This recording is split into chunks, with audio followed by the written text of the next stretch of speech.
The VR roller coaster is a notable roller coaster for several reasons. For one, it is located nearly 300 feet above the ground in the Oriental Pearl Tower, which is one of the most famous buildings in China. Two, it is the oldest operating roller coaster in all of China, and it's not even that old. This ride can be a bit tricky to experience due to its location, but was it worth it? Find out in this review. In the 1980s, it was determined that Shanghai needed a new TV tower.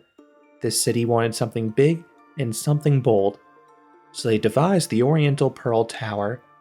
This would open in 1994 as the tallest structure in all of China, standing a staggering 1,535 feet, or 468 meters tall. While the tower has since lost the height record to the nearby World Financial Center in Shanghai Tower, the Oriental Pearl Tower is still one of the city's main icons, and it is not hard to see why. The three-sphere design looks unlike any other tower in the world. It looks super futuristic. Each of those spheres holds an observation deck. The lowest sphere, the 90-meter or 295-foot level, amazingly contains a roller coaster. This opened 2 years after the tower in 1996.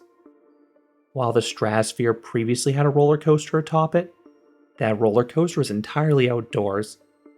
The Oriental Pearl Tower's roller coaster was entirely indoors. I was not able to find any construction photos, but I imagine it was an absolute challenge to build this thing. This is a Vekoma Junior coaster. It is the same hardware as something like the Barnstormer or Gadget's Go coaster at the Disney parks, except this is an entirely custom layout.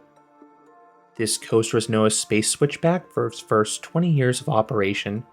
As you may have heard, China has a 20-year rule for amusement rides. After 20 years, a ride must either be removed or have a costly risk assessment completed. Most parks thus far have chosen to remove their older coasters. They have deemed it more economically viable to build an all-new ride. That includes everything that was older than Space Switchback, which is why this coaster has since become the oldest operating coaster in China. Due to Space Switchback's location in a touristy tower in a bustling downtown area, it made far more sense to perform that risk assessment. Once completed, the ride reopened as VR Rollercoaster in 2016, and it has run under that name ever since. As the name suggests, this included the addition of virtual reality headsets. This was a major fad in the amusement industry in the mid-2010s. Several parks added VR headsets to their roller coasters, marketing them as entirely new experiences. But this fad did not last long, as many parks found it detrimental due to the decrease in capacity and increase in staffing. VR roller coaster is less susceptible to these issues. For one, this is a pay-per-ride attraction. Most VR coasters were previously at pay-one-price theme parks. The VR roller coaster can instead charge a rate such that this ride is profitable. When I rode it in 2026, that price was roughly 100 yuan, or 14 to 15 US dollars. That is very pricey. So much so, that actually costlier than a lot of theme parks in China. But that's the nature of being located in a tourist trap. This pay-per-ride setup limits riders, so the slower dispatches due to the VR headsets is not an issue. This was a complete walk-on for me. That lines up with what I've heard from others, and it's reinforced by this ride having barely any queue space. Staff members are standing outside the attraction begging people to ride this.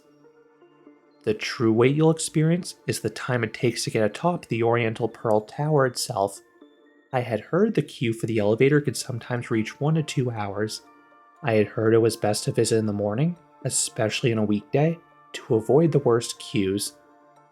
We visited on a Saturday morning. We arrived by 10 a.m. and did not have to wait more than 5 minutes. I recommend buying your ticket in advance online so you can skip the ticket counter. You can either purchase a 2-ball or a 3-ball ticket. The 2-ball ticket costs roughly 200 yuan, or 30 US dollars. This grants access to the 263 meter or 863 foot level and the 90 meter or 300 foot level. The 3-ball ticket grants access to everything you get with a 2-ball ticket, plus the 351 meter or 1,150-foot level. I had heard the 3-ball ticket was unnecessary. This ticket cost roughly 300 yuan, or 44 US dollars. Most people said the view was not that much different from the 263-meter level. We purchased the 2-ball ticket, and the views were plenty amazing. After passing through security, you board an elevator to the 263-meter level. You can stay at this level, or you can go down a set of stairs to the 259-meter level. There, you have a glass observation platform. This offers spectacular views of Shanghai, particularly of the Bund area. This is easily one of the best observation decks I have done. Once done with this level, you take an elevator down to the 90-meter level. There, you have a space-themed exhibit, an outdoor viewing platform with some more great views, and for the sake of this video, the VR Rollercoaster. One important touring note: this coaster will have slightly different hours than that of the tower. It will close periodically through the day for maintenance. On the day I visited, the ride was closed from 7:30 to 9:30 a.m., 12:30 to 1:30 p.m., and 6 to 6:30 p.m. Seating is on a first-come basis. This ride operates a single train with 8 rows. I only rode once due to the price, and I rode it in the back row, and I suspect that as the best row to experience this attraction because of the initial drop. Once you sit down, staff members secure a VR headset to your head. You can decline the VR if you'd like, but most people choose to try it. I tried the VR.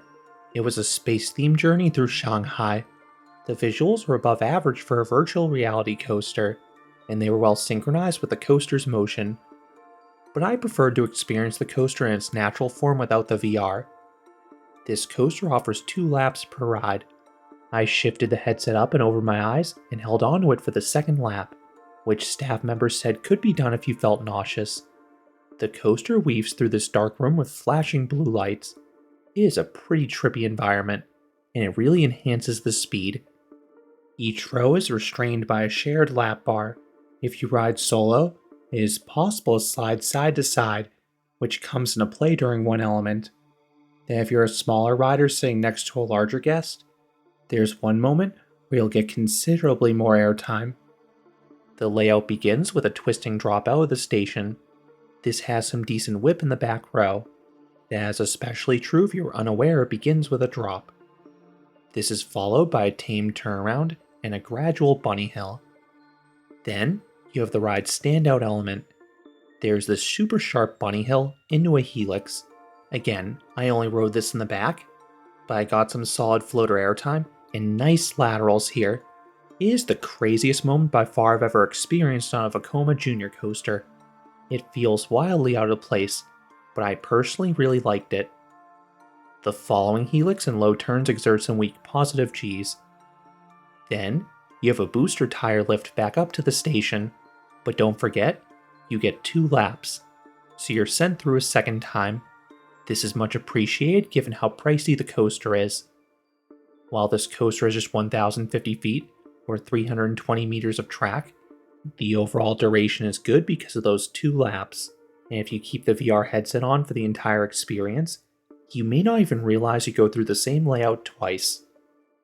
In terms of pacing, this is above average for a junior coaster, because of that darkened setting and that surprising bunny hill. Then in terms of smoothness, this ride is very smooth.